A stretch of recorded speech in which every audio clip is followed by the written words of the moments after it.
Buenas noches, ¿cómo están? Y bienvenidos a otra edición de Al Día con tu candidato. En esta oportunidad nos acompaña el candidato con el número 27 al Congreso por Acción Popular, Marcos Garfias. Lo presentaré como están consignados en su hoja de vida en el Jurado Nacional de Elecciones.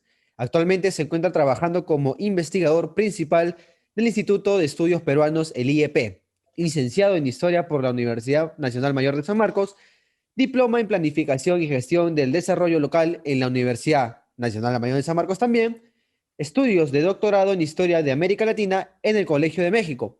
Sus investigaciones giran en torno a las políticas de educación universitarias, las desigualdades sociales en este mismo ámbito y las políticas de investigación y el movimiento estudiantil. Buenas noches, Marcos, ¿cómo estás? ¿Qué tal, Mauricio? Muy buenas noches. Un saludo al público que acompaña este programa, esta plataforma. Y bueno, muchísimas gracias por la oportunidad, por abrir este espacio a candidatos que no son tan conocidos y bueno, y que intentan llegar a unos votantes potenciales, ¿no? Así es que aquí abierto a las preguntas y el diálogo. Gracias a ti. No, gracias a ti. Lo más importante es que le interesa a los espectadores es que le hables de ti. Quisiera que me cuentes cosas de ti, personales, cómo eres. Bueno, comenzaré de repente con un poquito de mi biografía. Yo nací en un campamento minero que se llama Morococha. Esto está en la Sierra Central. Morococha es un campamento bastante histórico porque ahí se iniciaron los famosos movimientos obreros a inicios del siglo XX. Y ha sido un lugar, digamos, no solo histórico en términos del movimiento, sino histórico además en términos del boom minero del siglo XX, porque ahí comenzaron a asentarse las primeras compañías norteamericanas. Ahí mi papá fue minero obrero a lo largo de 35 años, desde los años 60, y se jubiló a mediados del 95, cuando la antigua Centromin Perú comenzó a privatizarse en el gobierno de Fujimori. Entonces yo, al igual que muchos migrantes que llegan a Lima, llegué aquí el 89, aquí hice la educación media en un colegio público, una gran unidad escolar, Ricardo Palma en Surquillo, donde llegó mi familia, y vivimos, ahí viven todavía mis padres. Y después, bueno, entre las cosas que uno va viendo de joven, ¿no? Decidiendo a ver qué hacer, finalmente recaí en San Marcos, que también es una universidad pública, y terminé estudiando historia, mis historiadores en San Marcos. Y en San Marcos aprendí algunos de los rudimentos de investigación. A los historiadores nos forman como investigadores, y mis primeras experiencias laborales se iniciaron también en San Marcos, primero en el archivo histórico de la universidad y después en el fondo editorial de la universidad. Ahí hice mis primeros pininos y después trabajé en una vieja y conocida editorial que se llama Villa Batres, y después en la editorial Santillana, haciendo proyectos, textos, editor junior se llama, me acuerdo, para los textos escolares. Y finalmente, el 2006, recaí en el Instituto de Estudios Peruanos. Ahí hice una carrera primero de asistente. Finalmente me convertí en investigador principal hace pocos años. Y en el intermedio, pues hice el posgrado en el Colegio de México. Y rapidito nada más, el 2006 yo empecé a militar en Acción Popular. Es que tengo 15 años de militancia en ese partido. He tomado en serio esta carrera política y esta es la primera elección importante a la cual yo me enfrento, ¿no? Eso, digamos, en términos generales para que me conozcan el público que los escucha, ¿no? Exacto. Quisiera también continuar con la primera pregunta, que sería, ¿cómo está tomando su partido la subida del escándalo en las últimas encuestas? Debido a que, como hemos podido ver, se encuentra en el primer lugar de las encuestas que se han publicado últimamente. Primero que nada, con mucho entusiasmo, obviamente, estar en el primer lugar, obviamente que genera una efervescencia, sobre todo en la militancia, pero también con mucho cuidado, ¿no? Y obviamente con mucha responsabilidad, porque es un enorme desafío estar en el primer lugar, porque es al primer lugar donde le caen todas las baterías de la oposición. Los medios están mucho más atentos precisamente al accionar de sus candidatos, y entonces uno tiene que transparentar todos sus actos, obviamente, pero también tiene que mostrar que merece estar en ese primer lugar.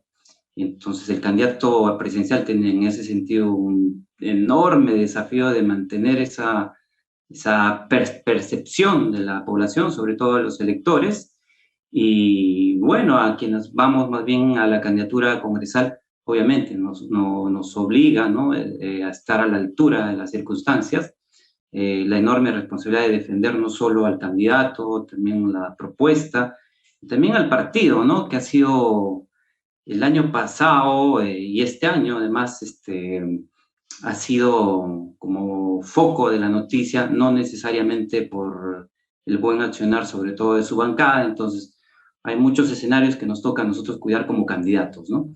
Así es que lo tomamos como eso, ¿no? Como con alegría, con entusiasmo, pero además como una enorme responsabilidad y un desafío mayor para mantenerse ahí vigente en este mes que queda en el primer lugar y crecer, ¿no? Crecer porque, pues, 6 puntos de diferencia no son muchas de acuerdo a Datum, con otros candidatos con tendencia a crecer, nuestro candidato también obviamente, pero como dicen los analistas y nosotros concordamos con eso, a estas alturas, en otras encuestas, en elecciones anteriores, 13% resulta poco, pero aún así pues nos entusiasma, obviamente quisiéramos más y estamos dando la pelea para eso, pero hacer tan bajos los puntajes todavía nos obliga a no pues adormecernos, ¿no? Sino más bien a redoblar los esfuerzos. Claro. Ahora que me comentaste, tuviste una pequeña mención sobre ciertas cosas que ocurrieron dentro del partido y quisiera preguntarte en el caso tú salgas electo congresista, ¿cómo solucionarían esta situación que tuvo tu partido en la que hubo pugnas internas que dejaron un poco fraccionada la bancada del escano? Y quisiera preguntarte cómo se solucionarían ese tema. Mira, yo lo que te puedo decir, y probablemente las personas que han militado en un partido les dirían lo mismo, es que las disputas siempre van a existir. Es parte de la naturaleza de los partidos políticos. Los que son de verdad, ¿no? Los partidos políticos donde tú, por la efervescencia democrática interna, se van generando liderazgos. Y Acción Popular generó varios liderazgos en los últimos años. Los más visibles eran los que estaban en la bancada anterior, ¿no? 2016, 2019. Mitocho, Víctor Andrés García Belaúnde, ¿no? Muy visible. Mesías Guevara, nuestro presidente del partido, era otro actor muy visible. Fuera del Parlamento tú tenías, por ejemplo, a alguien como Raúl Díez Canseco, un empresario importante, que también era muy visible, o Alfredo Barnechea, que fue nuestro candidato en 2016. Y junto a ellos, Johnny Lescano, ¿no? Entonces tú tenías varios liderazgos en el partido que de alguna manera van marcando la línea y van generando, pues, apoyos entre las bases. Y esas disputas son muy naturales, digamos, ¿no? Que se van solucionando en las elecciones internas para definir primero a los dirigentes y después, como sucedió el año pasado, porque nosotros sí tuvimos una elección interna de verdad, para elegir al candidato a presidencial, tuvimos 4 precandidatos, Johnny Lescano ganó, y en el caso de Lima tuvimos 80 precandidatos al Congreso. Entonces las disputas siempre van a formar parte de lo que te decía y quiero recalcarlo, ¿no? De partidos políticos de verdad. Este no es un partido que tiene un dueño que por su dinero puede cambiar el nombre del partido, puede cambiar el color al partido y puede casi autodesignarse candidato a la presidencia. Y además hacer la designación de las listas congresales casi a capricho, ¿no? Ese no es un partido político. Ese es un club de amigos, un club de millonarios, lo que tú quieras, pero eso no es un partido político, ¿no? Un partido político es donde las disputas existen, donde los líderes van generando apoyos internos y se van poniendo una línea. En esta ocasión, el 29 de noviembre, se impuso la candidatura de Johnny Lescano y se impuso una línea dentro del partido distinta a la de Raúl Díez Canseco, distinta a la de Alfredo Barnechea, distinta a la de Vitocho, ¿no? Y es esa la línea que representa ahora Acción Popular en esta contienda. Claro, ahora que me ha mencionado sobre estos millonarios, estas cositas, ¿qué opina usted sobre la foto tan polémica que se tomaron Hernando de Soto y Rafael López Aliaga? Mira, te soy honesto, ¿no? Para que venimos del activismo político, no nos sorprende en absoluto, porque salvo diferencias de matices, digamos, López Aliaga es un tipo que lanza más abiertamente sus posturas, pero en general comparte con Hernando de Soto una línea muy clara, muy conservadurista en términos de entender, digamos, el modelo económico. Conservadurismo en el sentido de que quieren mantener el modelo, ¿no? Porque ellos se autodenominan liberales, obviamente, que es el modelo que rige en este país por lo menos hace 3 décadas. Entonces están como en esa línea, si tú quieres, para ponerle una etiqueta de la derecha, ¿no? Una derecha liberal en términos económicos y en el caso, por ejemplo, de López Aliaga, muy conservador en términos sociales, ¿no? Entonces pueden decir muchas cosas desde nuestro punto de vista, pero el objetivo de ellos es más o menos que las cosas no se muevan mucho, ¿no? Que el modelo no se toque casi nada y que desde la lectura de ellos, digamos, los actores centrales tienen que seguir siendo los empresarios, la iniciativa privada, y el Estado tiene que estar siguiendo relegado a un segundo plano, ¿no? Creemos que ese modelo no ha funcionado tan bien, aunque las cifras no digan lo contrario, ¿no? Hemos tenido cifras importantes de crecimiento económico. Habría que explicar con profundidad a qué se han debido ese crecimiento, ¿no? Si se ha debido a la aplicación de este modelo o se ha debido a cuestiones que tienen, por ejemplo, que ver con este boom de los commodities, de productos mineros, gasíferos, ¿no? Que como en el guano en el siglo XIX nos han caído como un milagro, ¿no? Pero yo te digo una cosa más y con esto termino. Probablemente hubiéramos crecido el doble, ¿no? De lo que hemos crecido en este año y además haber generado desarrollo en este país si hubieran existido otras condiciones de manejo del Estado, si no hubiera habido tanto temor a que precisamente el Estado pudiera regular mejor, pudiera intervenir en algunos casos con mayor iniciativa en la economía, ¿no? No se ha querido, se ha frenado esto y por mucho tiempo más bien se ha intentado ahogar como lo público, ¿no? El sentido de lo público a partir justamente de las percepciones y las lecturas de este modelo, ¿no? Y el ejemplo, salud y educación pública, ¿no? La pandemia nos ha desenmascarado, ¿no? Después de habernos contado la historia de crecimiento de casi 3 décadas, de que llegábamos a una pandemia con poquito más de 100 camas UCI, ¿no? Cuando probablemente necesitábamos 20 veces más. Entonces, sí hemos crecido, es cierto, pero hemos podido estar mejor, hemos podido generar más desarrollo a partir de ese crecimiento, pero este modelo que tanto López Aliaga como Hernando de Soto no quieren mover, precisamente no ha permitido dar ese salto, ¿no? Claro. Ahora pasemos, Marcos, a una parte muy interesante que es la corrupción e institucionalidad, un tema muy, muy tocado en nuestro país durante prácticamente todos los gobiernos. Y quisiera preguntarte cuál sería la medida principal o la más urgente respecto a la lucha anticorrupción.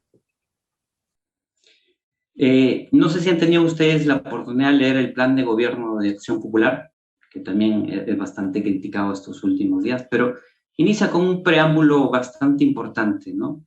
Es un preámbulo que apuesta ante todo en la lucha contra la corrupción y apuesta con esta idea de cubrir de un manto de honestidad la cosa pública, ¿no?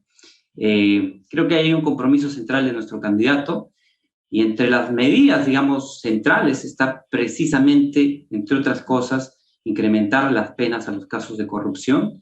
Esto un poco para disuadir, ¿no? Pero yo quisiera ir a cosas un poco más importantes quizás. Eh, la corrupción está como enraizada, está estructurada de manera estructural en el Estado. Es un cáncer, está ahí, está metida. Entre otras cosas, esto se debe en que no hemos logrado que el Estado se modernice en varios sentidos, pero en uno muy importante, ¿no? En la manera en que se va dotando de su burocracia, de sus funcionarios, ¿no? Quienes van a ejercer, van a tomar decisiones por un lugar y segundo van a ejecutar una serie de lineamientos de políticas del Estado, ¿no? No se ha modernizado ese proceso porque esta idea que nació con Servir el 2008, que tomó un impulso el 2013, ha ido muy lento, ¿no? La ley Servir que precisamente tenía como objetivo central que el Estado se hiciera de cada vez mejores cuadros, ¿no? Ha ido muy lento, entre otras cosas porque no ha habido voluntad política.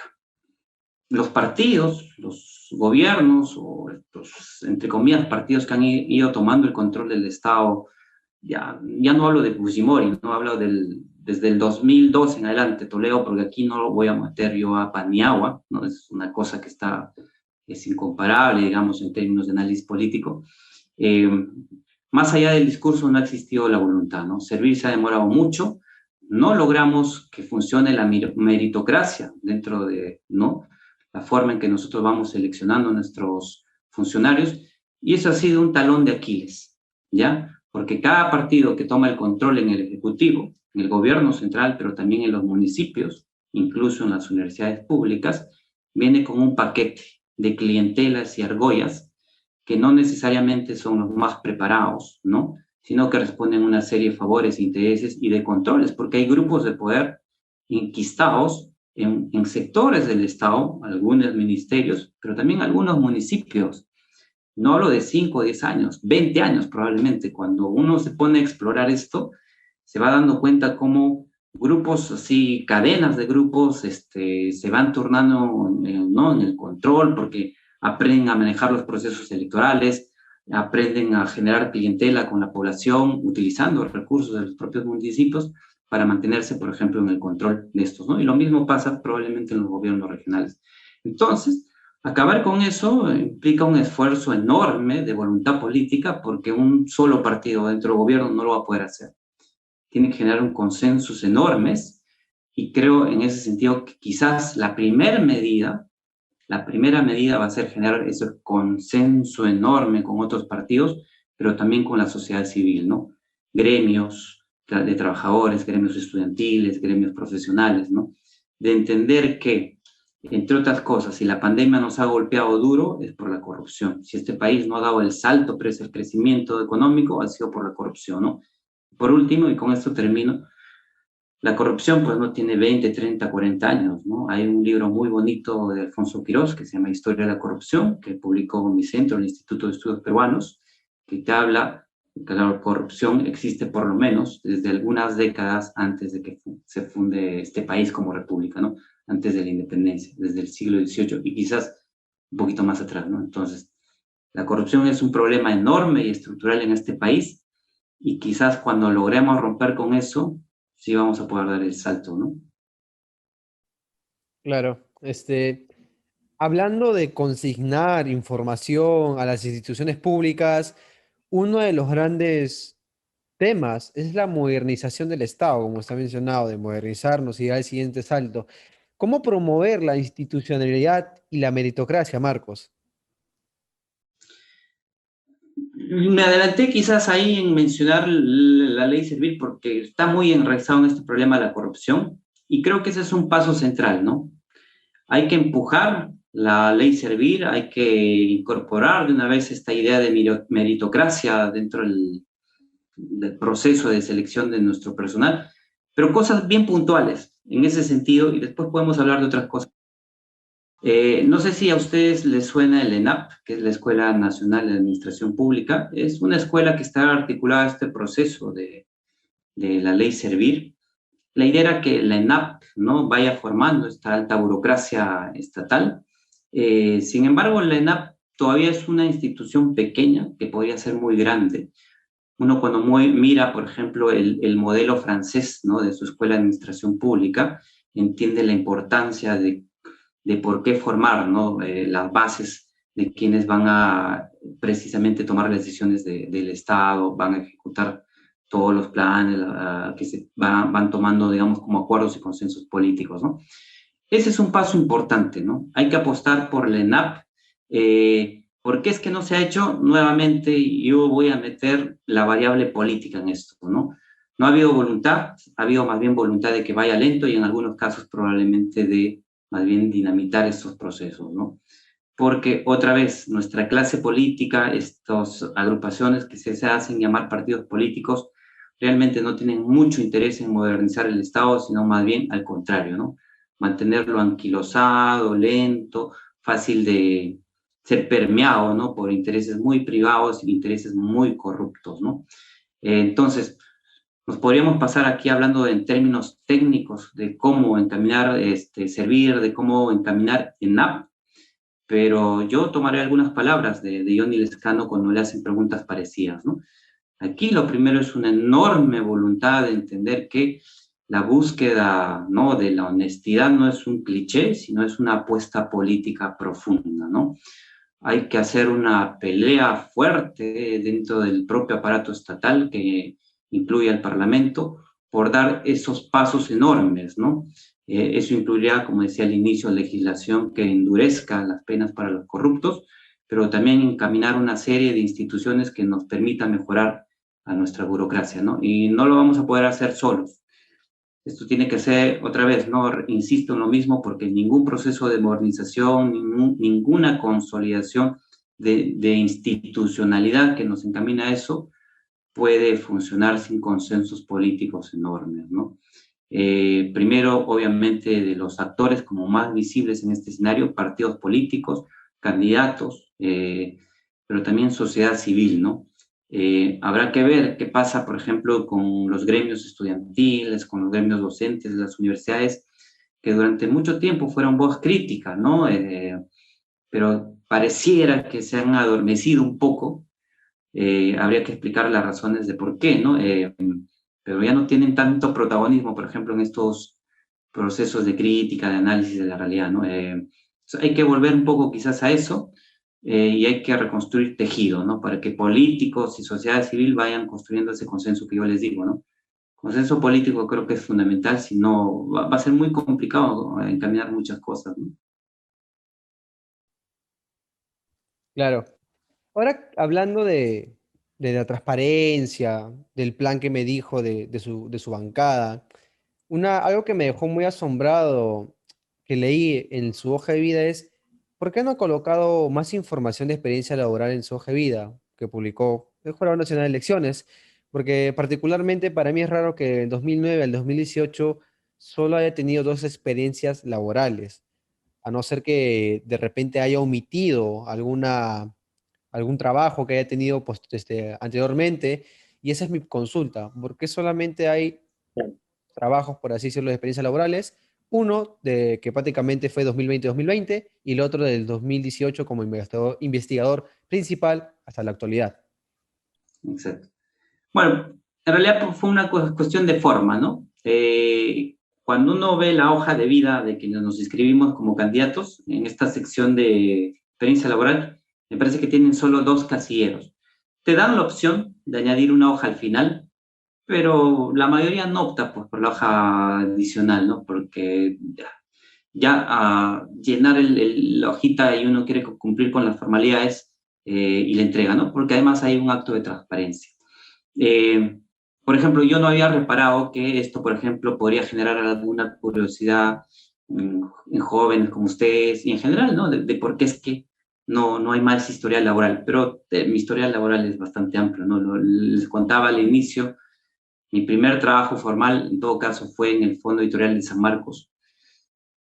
Habrá sido el 2001 o 2002, no recuerdo. Y de ahí Santillana, Villa Batres, en el Grupo La República también. En el IEP estuve en un proyecto desde el 2006 hasta el 2011, un proyecto que financió la Fundación BBVA. Leer es estar adelante, se llama ese proyecto. Y yo aprendí ahí un montón de cosas, porque yo soy historiador de formación, investigador, casi alguien de gabinete, de biblioteca, y con Leer nos tocó salir mucho de viaje a regiones, interactuar mucho con profesores, con pares, en escuelas, ¿no? En un proceso largo, que ahí yo estuve 5 años hasta antes de irme a México, ¿no? A hacer el posgrado. Y volviendo de México, pues hice otro tipo de trabajo para la Facultad de Ingeniería Industrial, escribí un libro sobre la historia de la ingeniería industrial. Para el Instituto Goethe también hice una historia breve para ellos. Y así, para la Biblioteca Nacional empecé a escribir una historia de la Biblioteca Nacional de 2018 y la culminé en lo que declaré para el año pasado, como el último tramo de esa historia. Y bueno, no consigne nada de eso por pura formalidad, digamos, ¿no? Claro, está bien. Quisiera ahora pasar a un tema muy, muy importante en este último año, más que todo, la salud y COVID, y aparte también la educación. Y mi primera pregunta, señor candidato, sería, ¿cree que los privados deberían comprar sus vacunas? Esa es una pregunta que ha recorrido todo el debate en las últimas 2 semanas, me parece, y hay información cruzada, ¿no? La primera es que, en efecto, pareciera que hay mucha iniciativa privada de comprar las vacunas para aplicárselas a sus trabajadores. Creo que ante eso nadie podría negarse que así sea, ¿no? Mm, como parte de eso, sin embargo, viene un enorme dilema, ¿no? Si son los privados, como parte, por ejemplo, de grandes negociados de farmacéuticas o clínicas que las compran después para vacunar, ¿no? Y generar con eso lucro, ¿no? Hay bien un dilema moral, pero también está por otro lado, digamos, hay una espera enorme y si se puede comprar la vacuna, bien, ¿no? El problema son los costos, digamos. Pero por otro lado, lo que se dice, ¿no? Y parece que hay certeza en esto, es que los privados no pueden adquirir las vacunas, ¿no? Son los estados, los gobiernos, quienes negocian y adquieren las vacunas, porque lo ponemos así, ¿no? Se ha convertido en un bien público. Y en ese sentido, el Estado tiene que garantizar la vacuna para todos. Ahora, ¿cómo podrían intervenir los privados en este proceso? Yo no creo que tengan que intervenir comprando y vendiendo. Yo creo que tienen que intervenir apoyando al Estado en este enorme proceso de logística que va a tomar la vacuna, ¿no? Ahí se puede pensar en un precio asequible, digamos, pero es el precio del costo de vacunar, no de adquirir la vacuna, ¿no? Hay varias camisas de fuerza. La primera es esa, que solo los estados pueden negociar. Segundo, que las grandes farmacéuticas no se están abasteciendo, ¿no? Incluso países que ya hicieron los pagos adelantados, recién les están llegando las vacunas, ¿no? Eso, ¿no? Yo creo que a veces nos perdemos en el debate, pero no hay que olvidar, ¿no? La vacuna en este contexto se ha convertido en un bien público. El Estado tiene que garantizar que todos se vacunen, que los privados pueden intervenir, pueden ayudar en acelerar que se vacune rápidamente a todos, ¿no? Si se quiere, primero a sus trabajadores y después ayudar con el resto de la población, ¿no? Eh, Esta idea de vacunar pensando en el negocio, en el lucro, creo que en un contexto como este, pues sería completamente amoral, ¿no? Interesante. Quisiera preguntarle también cuáles son las propuestas para fortalecer la educación de los colegios y la educación superior, debido a que, como hemos podido ver y observar, sin hacer la vista gorda, por así decirlo, que muchos alumnos han quedado sin estudios, tantos universitarios como chicos del colegio, por temas de internet, no contar con una tablet, una laptop. ¿Cuáles son o mejor dicho, cuáles son las propuestas para fortalecer este ámbito tan golpeado para el país? Exactamente. La primera propuesta precisamente tiene que ver con eso, ¿no? Porque hay un problema de financiamiento en términos de infraestructura, ¿no? No solo locales, ¿no? Sino sobre todo esta infraestructura virtual que pues la pandemia nos ha hecho ver que en términos de educación pública estaba bien precarizada, ¿no? No solo porque las propias instituciones educativas básicas, escuelas, colegios, sino las propias universidades tenían problemas de acceso a Internet, pero además los estudiantes, ¿no? La accesibilidad de estudiantes en el caso de colegios y universidades públicas, eh, pues no es óptima, ¿no? Los porcentajes, no sé claramente cuándo son los porcentajes de gente que no accede, pero son bastante altos, ¿no? O sea, hay una primera enorme inversión, claramente, ¿no? Se ha avanzado con la instalación de fibra óptica, aunque se ha estado yendo lentamente, pero hay costos enormes, tanto por las dificultades que, ¿no?, la topografía de la geografía peruana nos ofrece, que no se van a cerrar así nomás, ¿no?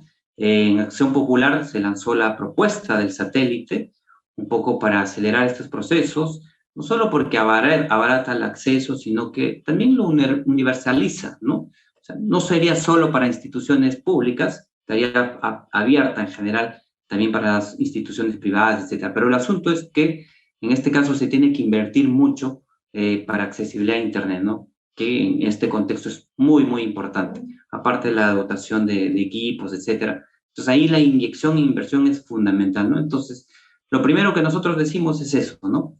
Concretamente, una política de inversión ambiciosa. Ya el Congreso aprobó en diciembre 6% del PBI, nos parece un presupuesto bastante importante, lo vamos a defender, sobre todo vamos a lograr que se implemente de verdad. Pero además de esto, otras medidas, ¿no? Tú me hablabas de la educación media. Yo digo, ¿no? Hay que volver a poner a los docentes en el corazón de las reformas de la calidad de la educación, ¿no? Ha habido avances ciertamente desde los últimos años, no estamos tan mal como a inicios del siglo XX, se ha avanzado en la educación pública, pero hay que mejorar, hay que acelerar los pasos, ¿no? Y no podemos hacerlos de espalda a los profesores.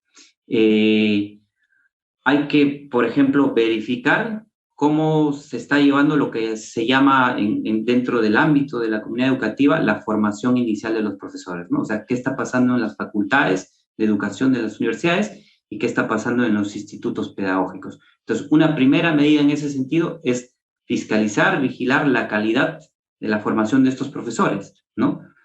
Otra medida, por ejemplo, es atraer a los mejores estudiantes de secundaria y a los mejores egresados de las universidades a la carrera docente. Necesitamos que los mejores profesionales se conviertan en profesores.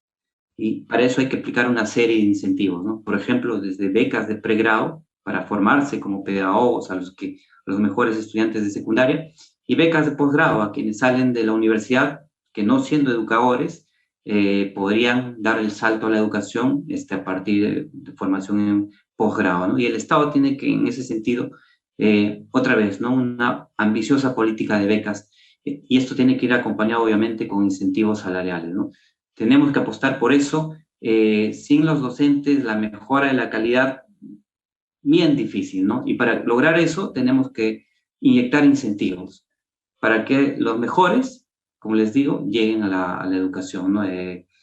Entonces, creo que esa es una apuesta mayor, ¿no? Mayor inversión, mayor apuesta por mejores profesores. Y en el caso de los estudiantes, esto, ¿no? Dotarlos de los materiales que necesitan, en el caso de accesibilidad a Internet, pero también en muchos casos, otra vez, políticas que logren o que les permitan, ¿no? No solo, pues, ¿no? El desayuno, sino también el almuerzo escolar en muchas zonas del país, ¿no? Los estudiantes mal alimentados difícilmente tienen un buen desempeño escolar, ¿no? Y eso está sumamente comprobado. Entonces hay que fortalecer las políticas de alimento escolar en la medida que la propia población vaya saliendo, pues, ¿no? De esta crisis económica y de retorno a la pobreza, ¿no? Entonces son varios elementos que hay que atacar para mejorar la educación, ¿no? Y en términos de la educación universitaria, no sé si abordarlo aquí o quizás más adelante, ¿no? Interesante, candidato. Pasemos a un tema de economía ahora, el cual es las medidas urgentes que se tienen que tener, el plan de reactivación a mediano y a largo plazo que ha golpeado muy fuerte a nuestro país. En efecto, bueno, dos cosas sencillas que están en el plan. Todos nos hemos dado cuenta, ¿no? Digo, nos hemos dado cuenta porque en realidad la historia es larga, que el 75% de la economía peruana es informal. 75%, no 10, 20, 30, 75%. Y en la pandemia, precisamente, quienes más han sufrido, quienes más han recibido el golpe, han sido, ¿no? Muchos que precisamente están en la economía informal. Y cuando digo economía informal, hablo de un abanico gigante, ¿no? De actores. Por ejemplo, desde choferes y cobradores de transporte público, hay formal e informal, obviamente, hasta pequeños y medianos empresarios que están en esta línea entre lo formal y lo informal, ¿no? Entonces aquí una medida fundamental, ¿no? Facilidades tributarias y facilidades de préstamos bancarios, ¿no? Reactiva, como sabemos, ha tenido un límite, pese a la enorme inversión que se ha hecho, 60.000 millones, no ha llegado a todos. Hay que tratar de llegar a esas economías más pequeñas que, sin embargo, generan autoempleo y generan pequeños empleos a otros actores, ¿no? Entonces, exoneraciones tributarias, bajos intereses de préstamos. Entonces hay que activar ahí mucho fondo, mucha inversión pública, ¿no? Y eso tiene que ser inmediato, ¿no? En mediano y más largo plazo, pero que también tiene que comenzar ya, estas grandes y ambiciosas políticas de inversión en infraestructura, ¿no? Nosotros, cuando uno entiende lo que es una pandemia, la puede sintetizar que estamos casi pasando por un contexto de guerra. Entonces, la recuperación tiene que ser casi como de una economía de guerra. Así como pasó en Europa después de la Segunda Guerra Mundial, que fue el Estado que invirtió en la recuperación de la economía, invirtiendo en enorme infraestructura, lo mismo nos va a tocar hacer nosotros, ¿no? Hay dos propuestas muy importantes, es la autopista Tumbes-Tacna, de varios carriles, ya tenemos, ¿no? Hay que terminarla, y otra autopista Lima-Huancayo, porque en el centro, ¿no?, del país es donde por lo general Lima se abastece de gran parte de sus alimentos, ¿no? Esas dos grandes obras más otras que están en carteras de inversiones, creo que bueno, el partido apuesta por eso, ¿no? Que van a empezar a activar la economía porque genera mucho empleo, pero también genera cadenas, ¿no? Con otras economías que proveen, por ejemplo, asfalto, cemento, fierros, tecnología, etcétera. Y así, ¿no? El Estado va a ser un actor fundamental en este proceso de recuperación de la economía, obviamente, ¿no?, con participación de los privados, ¿no? Pero en contextos como este tan difíciles, el Estado es un protagonista central en la recuperación de la economía, ¿no? Como usted ha mencionado, de la informalidad, lo mencionó al comienzo, y quisiera preguntarle, ¿qué será con la economía informal? Que, bueno, como usted ha mencionado, es el 75% hasta un poco más, y de la que el Estado se ha mantenido al margen. ¿Cuál era la pregunta, perdón, Mauricio? ¿Qué hacer con la economía informal? Bueno, ese es el enorme reto del país, ¿no? La gran pregunta es cómo comenzamos a formalizar, ¿no? ¿Cómo logramos dar los incentivos necesarios para aquellos que están en la informalidad, ¿no?, se plieguen a la formalidad? Hay propuestas de todo tipo. La primera es esta que les decía, ¿no? Incentivos, por ejemplo, incentivos tributarios, ¿no? Aquellos pequeños negocios, ¿no?, que por lo general no tienen mucha tolerancia por la SUNAT o los fiscales de la SUNAT, o no son muy tolerados por los gobiernos municipales, deberían tener algún tipo de contexto, de tiempo, ¿no?, donde se les dé alguna especie de pacto, de resistir o aguantarles, digamos, sus aportes mientras se vayan recuperando del golpe de la pandemia, y después generarles otro tipo de incentivos que les permita pasarse al lado de la formalidad, ¿no? Por ejemplo, yo digo aquí, algún tipo de subvención directa a ellos y a sus trabajadores, por ejemplo, en términos de seguro social, ¿no? Tanto para sus pensiones como para la salud, que no sean unas cargas para ellos, ¿no? Que los pueda liberar, ¿no?, de esas demandas de formalidad. Puede ser una subvención temporal hasta que ellos mismos vayan teniendo cierta fortaleza, o prolongada. No hay que tener miedo a eso, ¿no? Pero puede ser un incentivo importante para formalizarlos. Otro incentivo precisamente tiene que ver, por ejemplo, con el caso en Lima, ¿no? Es muy claro, y en muchas ciudades capitales de provincias, alrededor de los mercados se agolpan también muchos comerciantes ambulantes informales, ¿no? Y es que los espacios para los mercados formales hace tiempo que ya se han saturado. ¿Cuál es un plan que lo han ido manifestando algunos candidatos al Congreso, que también se ha manifestado en cierta forma en el plan de gobierno? Es crecer hacia arriba, ¿no? Tipo galerías, tipo centros comerciales, ¿no? Entonces, estos mercados como más modernos, hay que ofrecer, obviamente, préstamos, algún tipo de facilidades para que estos comerciantes adquieran los locales, ¿no?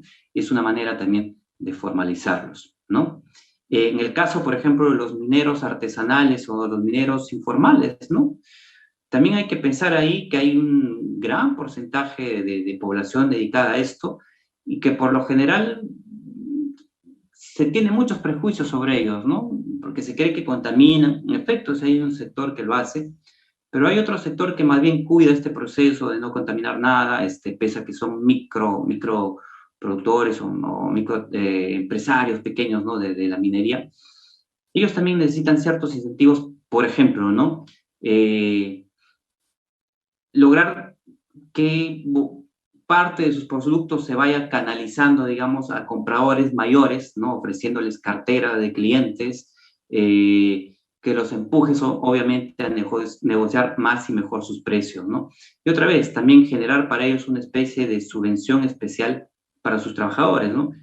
Nadie sabe probablemente que en Lima, en Caraballo, se asientan alrededor de un poco más de 1.000 trabajadores de minería artesanal en la capital de Lima, ¿no? Y ellos están muy expectantes a ver cómo desde el Estado se les va a ayudar a reconocer la formalidad que tienen, y en parte tiene que ver con estos procesos, ¿no? Que quienes dan empleo a estos trabajadores logren ofrecerles seguro, salud, etcétera, y ahí el Estado creo que tiene que apoyar mucho, ¿no? Eso es como un incentivo por formalidad, y hay un montón de otros rubros, ¿no? Claro. Ahora que, bueno, para terminar, y antes de decirle muy interesante las respuestas, una dinámica llamada ping pong, no sé si la conocerá, es donde yo le digo un tema y usted responde rápidamente sin pensar muy rápido. Así que comencemos. Rafael López Aliaga. Rival conservador y peligroso, ¿no? Vitocho.